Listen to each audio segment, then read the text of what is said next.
Welcome to Scary Time by Indie Drop-In Network. Each week, we feature an episode from the best independent creators. Subscribe for great scary content. If you would like to help Indie Drop-In support indie creators, you can buy us a coffee. Just go to buymeacoffee.com/indie drop-in or click the link in the show notes below. Today's episode is from CoreXtra. The CoreXtra podcast is two boomers telling their stories about travel, entertainment, and the paranormal. If you like today's episode from CoreXtra, make sure to check out the show notes for links to subscribe and follow on social media. Enjoy the show. Begin. Welcome to another episode of the CoreXtra podcast feature, The Attic. Of course, The Attic is where we talk about the supernatural, the paranormal, and the unexplained. And on this episode of The Attic, we're going to discuss the Boo Hag. My name is Kurt. Steve's not here today. We can't get in the studio because we are, due to our COVID-19 regulations, so we won't be back in the studio for a couple of days. I am recording this in one of the locations in Cincinnati that is reported to be haunted. I thought that was appropriate. And that location is the Eden Park Gazebo, which we discussed in a previous episode. Also, before we get started, please like and subscribe to our pages on social media. Leave us a review if you get time. And remember that we follow back always on Twitter, trying to keep that 100% follow back rate. So what is a boo hag? So before I get into that, before I get into what exactly a boo hag is, I want to tell you the story about how I stumbled upon this particular spirit.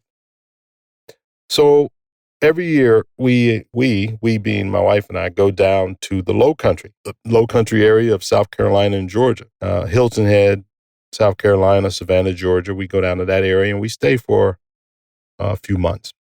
Well, we used to, not this year.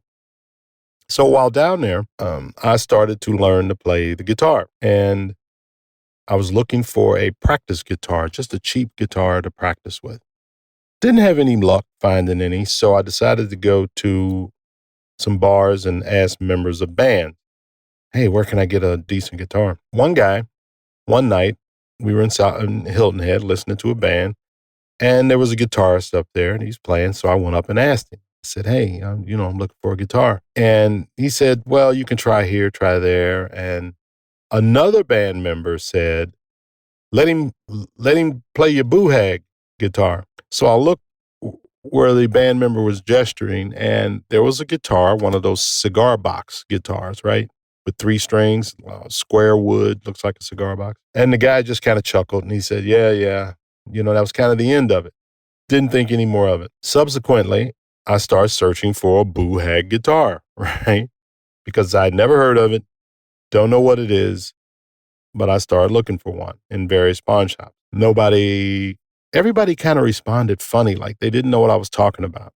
So one particular gentleman said, look, I think you're misinterpreting what a boo hag guitar is. So I told him the story that I just told you. And he just kind of chuckled. And he asked me, he said, have you ever been to Daufuskie Island? Now, I have been to Daufuskie Island. Let me spell Daufuskie for you. It's Daufuskie. Now, it's an island of about 400 people, full-time people. It's right off of the coast of South Carolina. I think it's only really like a mile or so from Hilton Head. We go over on a ferry, very small. There's no grocery store, hospital, police station, anything like that. It's some residences, a few business, restaurants, stuff like that. And they have a beach, which is a whole nother story. It's called Bloody Beach. Please Google that. And the locals there are called Gullah, Gullah, and I'll get into that more. So he asked me, have you ever been to Daufuskie and talked to any Gullah people? And I said, yes. He said, next time you're over there, ask him about a boo hag guitar. And he kind of chuckled.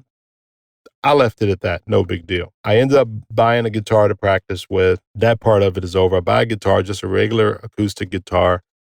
I keep it. I practice with it. That's the end of it. Come back home. Subsequently, the following year, go back down again. So on a day that we're going to go to Daufuskie, I remember the conversation about the boo hag. So when we get to Daufusky, when you take the ferry over, you take a ferry ride over. When you get off, there's a very small, like a bar type area, and you have lunch there, and you sit in there, and there are local people, not all local, but there are local people in and out, and local people working in there. So I strike up a conversation with one gentleman outside, because also when you get off, there's like a general store, and you get your golf carts, and that's how you get around the Fusky Island on your golf carts, visiting vendors and just kind of enjoying your day, right? So I started talking to a local guy there, because the locals also take the ferry back and forth, right? So I mentioned the name Boohag to him, and he looks at me and he says, "Where did you hear that?" So I explained the story to him. So I said, "Well, tell me what it is, man. What is the deal? You know what I mean?" And he said, "Listen, that's a spirit that will come to your house while you're sleeping, get on top of you and steal your breath. And in some cases, steal your skin." And I go, "Whoa, wait a minute. What is the deal? You have to back up. You have to tell me the story. What is this?" So he goes on to tell me that it's a Gullah legend. Okay. It's a Gullah legend that these boohags are like vampires, but they steal your breath instead of suck your blood out. Okay. So they don't have any skin. And so due to that, they are blood red in color, right? So they tend to disguise themselves in other people's skin. And there's a saying down there that says, don't let the hag ride you," basically what it says. And for them to ride you, that means they come in the middle of the night while you're sleeping. They fly into your house. They sneak in through a crack, and they ride the victim, and the victim is rendered helpless. So when the hag is done riding, it flies off to retrieve its skin. Now, usually the victims wake up and they're tired, and they don't know what happened to them. Because here's the deal: the hag doesn't kill the victim, because he or she can be a continuous source of energy for them to ride, you see? But if someone starts struggling, the hag would consider them not worth riding again and would take their skin. Now, of course, you can't live without your skin, right? So that's the story of the boo hag. So now I'm really intrigued, and I'm going, wait a minute, you have to back up. How did this start? What is the deal? So to understand all of that, you have to understand the Gullah people.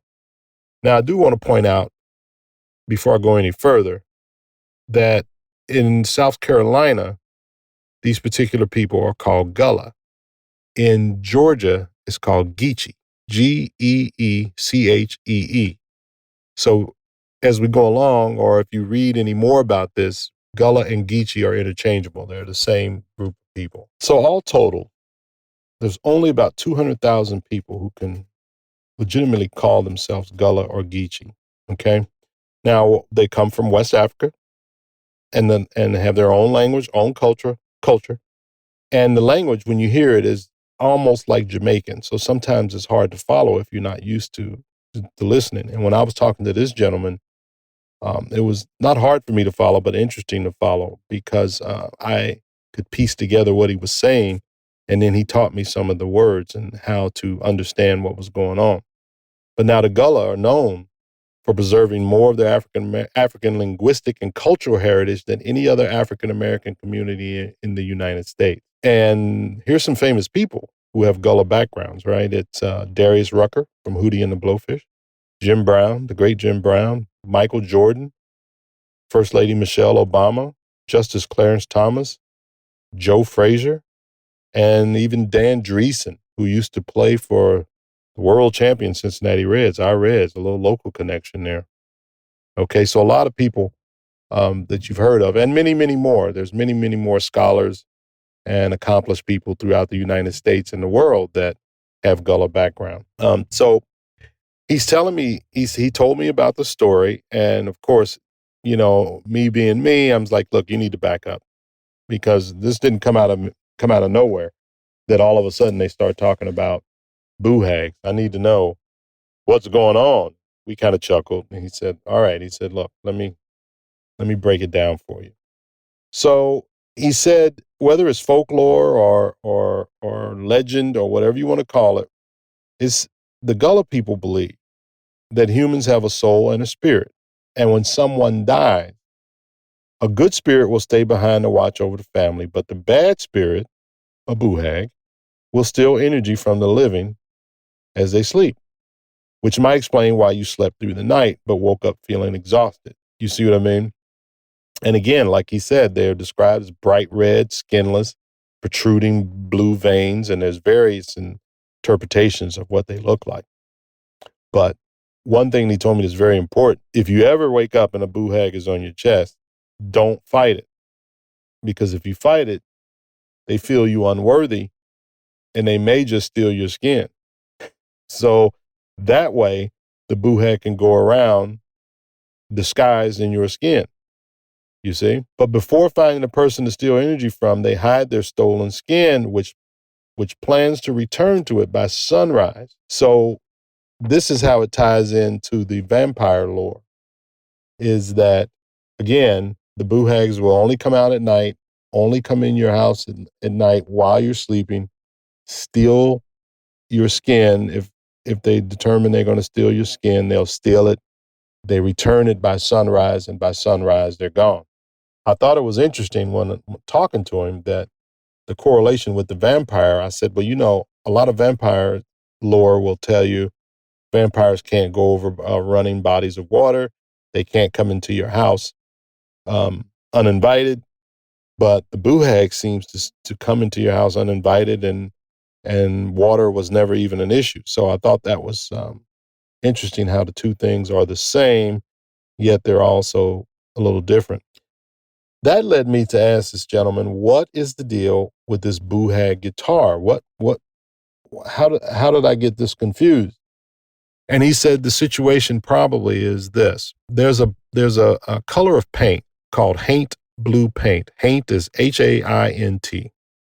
And please do some research on that. This haint blue paint supposedly repels the bad spirits, including buhags. And he pointed out to me, if you look around on Defusky Island, you will see a blue palm, like a blue palm print with a red eye in the middle. And that is to ward off evil spirits, including the buhag.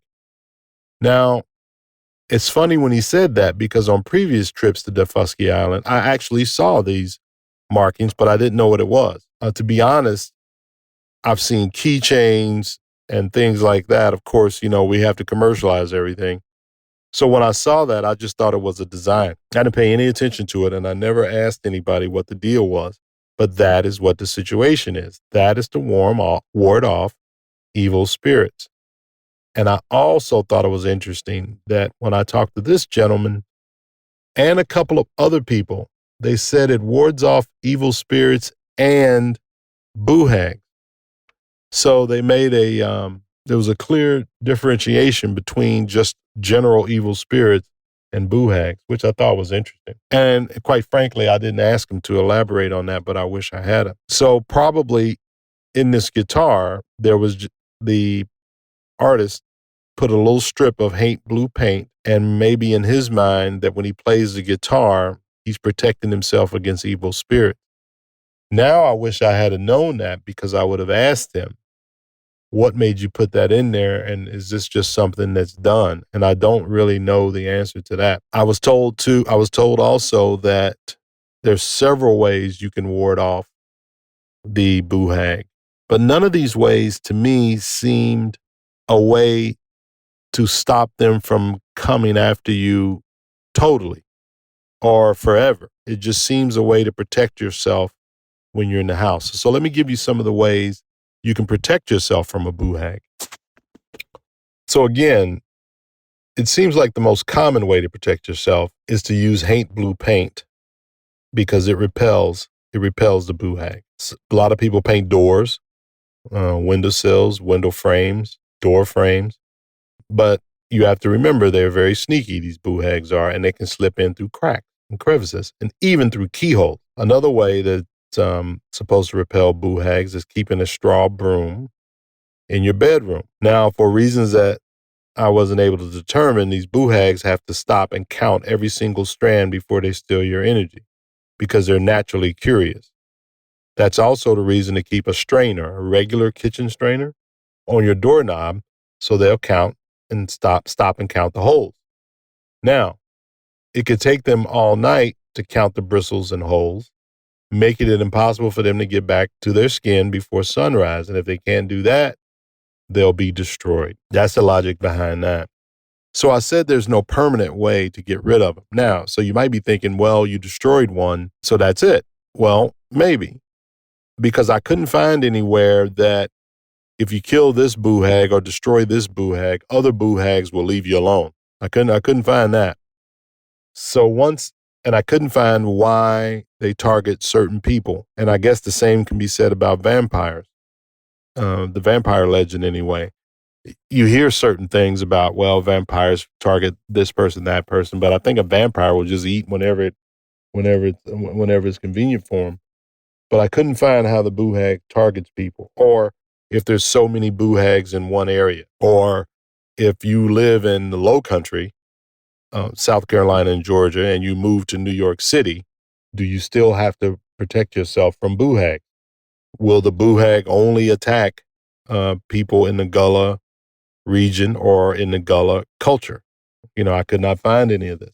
So I don't know the answers to that. But those were the ways to keep yourself from being attacked by the boo hag. Now, I wanted to find some examples if people talked about this happened to me or this happened to somebody I knew. Now, not surprisingly, people were not very open to me to want to talk about this. I on several different trips, I tried to find actual people who had experienced boo hags, and nobody was standing in line to tell me their stories.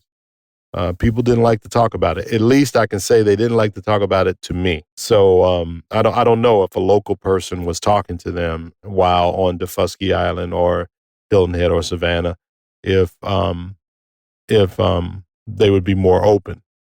But I couldn't get a lot of people to talk about it. Now, interestingly enough, I would talk to non-Gullah or non-Geechee people, and they would just blow it off and say, well, it's just a stupid superstition, or it's just a legend like vampires and werewolves. Now, for me personally, even if I don't believe it, I always respect the people that do believe it because that's their belief. So I don't write anything off as just a stupid legend for me personally. So not finding a lot of people want to talk about it, I went to the internet because that's what we do now, right? So I did find one person. Now, this was on a paranormal blog, a lady by the name of Ashley.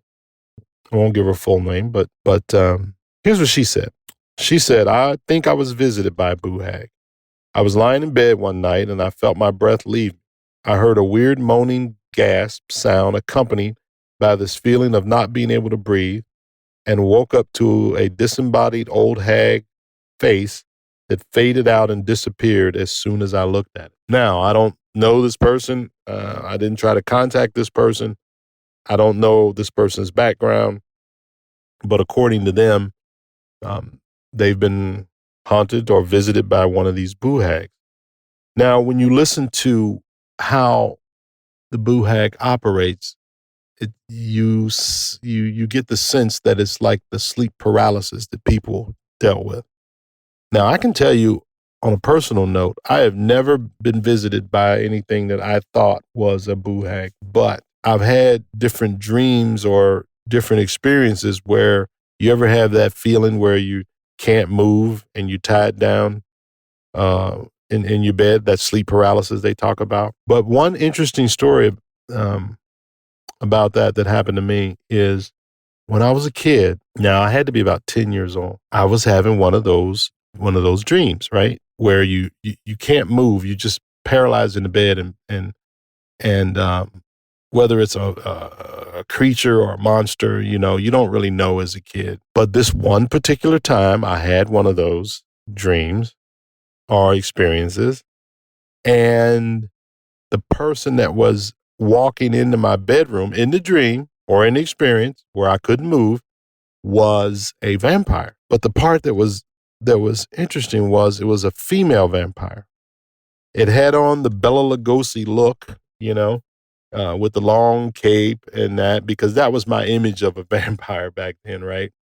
The long cape, the dark eyes, the long fangs, but it was clearly a female.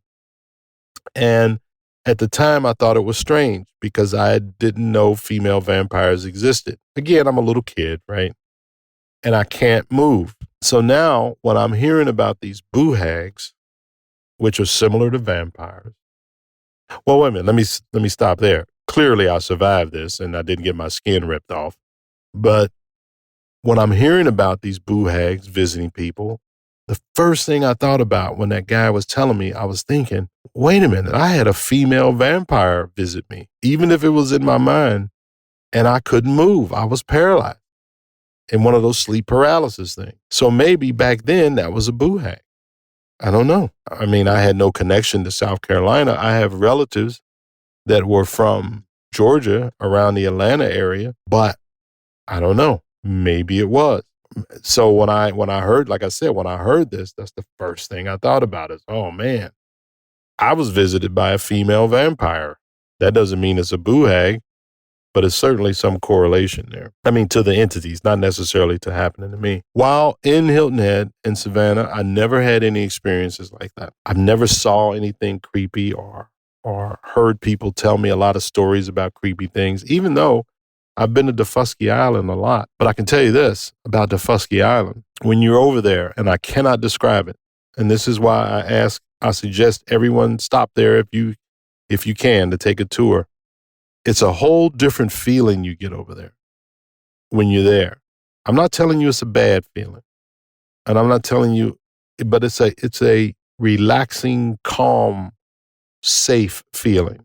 Like I said, they don't have any police department. And when you go over to Defusky Island, there are people who are selling items. They're selling art items or so forth. There's one particular guy is selling things off of his front porch. They are metal sculptures. And he just has a box where you pick up the sculpture. It has a price tag on it. You put your money in the box. So I didn't talk to the gentleman that's doing that. I talked to the gentleman that was telling me about the Gullah culture and the boo hag.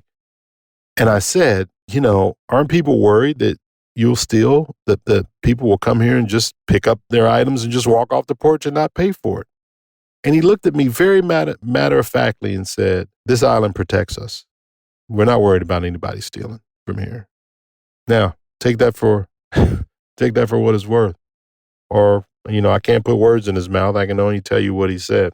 So when I was riding back on the ferry, after getting this whole story, I started wondering that, you're down here, you're in this low country, you're in Georgia, you're in South Carolina, that's the low country area. And I hear this story and I start looking around as we're coming back, and I'm thinking, how many other stories are out there in places you visit that you don't want to hear? I mean, that you don't hear about if you don't ask. Because I would imagine if I'd have never said anything, I could have been going to Defusky Island for the next 10 years and never heard this story. Just like I never asked what the blue palm print with the red eye in the middle stood for. So if I never asked, I would never know. So that's part of what we do here on The Attic is we try to find out about the paranormal, the supernatural, and the unexplained. We try to ask the questions, whether it's about a legend or whether it's about a happening or an event. We try to ask because things could be going on all around us right now that we don't know about. I was in a store after I came back from Defusky. I was in a store in Hilton Head, South Carolina. And I casually asked a woman if she had ever heard the story of a boo hag. And she just looked at me and she says, yeah. She says, I've heard those stories. And I said, can you tell me one? And she looked at me again, very matter-of-factly, and said, no, I don't want to talk about it. So I left it at that. I don't know what that meant, but I left it at that. And with that, we're at the end of another episode of The Attic. This one was called The Boo Hag. So I hope you enjoyed it. And we look forward to bringing you some other episodes in the future. We have a lot of things lined up in studio and live cast for the holidays. We're going to do the best we can with our COVID restrictions, but we're going to do the best we can to bring you new episodes and stay engaged with the listeners. So in closing, please like, subscribe, review us. We're on all social media platforms. On this episode page, I will post our link tree so you can find us. And again, with that, I just want to sign off and thank everybody for listening to the CoreXtra podcast and our feature, The Attic. Everybody stay safe. And again, thanks for listening. Thanks again for listening to Scary Time by Indie Drop-In Network. Check out all of Indie Drop-In shows at indiedropin.com. If you would like your show featured, reach out to us at Indie Drop-In on all social media or go to indiedropin.com.